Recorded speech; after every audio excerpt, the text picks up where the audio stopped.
As we look at the world around us, we cannot help but notice the great amount of suffering and evil that exists. It is natural to ask, why does God allow such things to happen? Why does He permit such pain and injustice to exist? We must remember that God is not the author of evil. Evil is the result of human sin and disobedience to God's will. God created us with free will, and it is our choices that lead to evil and suffering.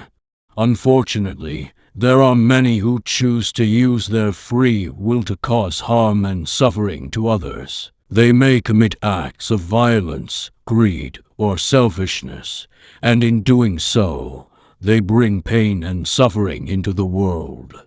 It is not God who causes this suffering, but rather the choices that we make as human beings. It is also important to understand that suffering and evil can serve a purpose.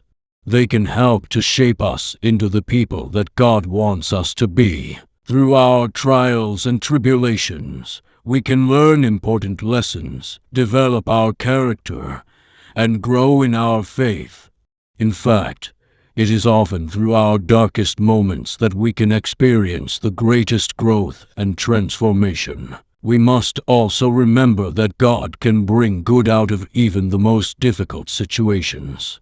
Sometimes our suffering and pain can bring us closer to God and help us grow in our faith. It is through our struggles that we can become stronger and more compassionate people. We must have faith that God has a plan for us, even when we cannot see it. We may not understand why certain things happen, but we can trust that God is in control and that He has a purpose for everything.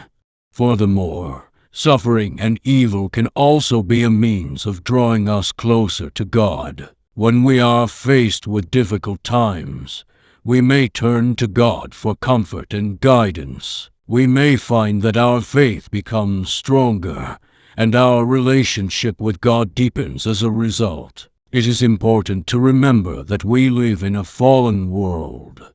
As a result of sin, the world is not perfect, and we will all experience pain and suffering at some point in our lives. However, we can take comfort in the fact that God is always with us, even in our darkest moments. He understands our pain, and He is there to comfort us and guide us through our trials. We must also remember that this world is not our final destination.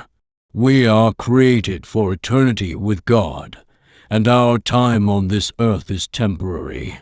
Our suffering here is nothing compared to the joy that awaits us in heaven. Finally, we must never forget that we are called to be a light in the darkness. We are called to love and serve others, especially those who are suffering. It is through our actions that we can bring hope and healing to a hurting world.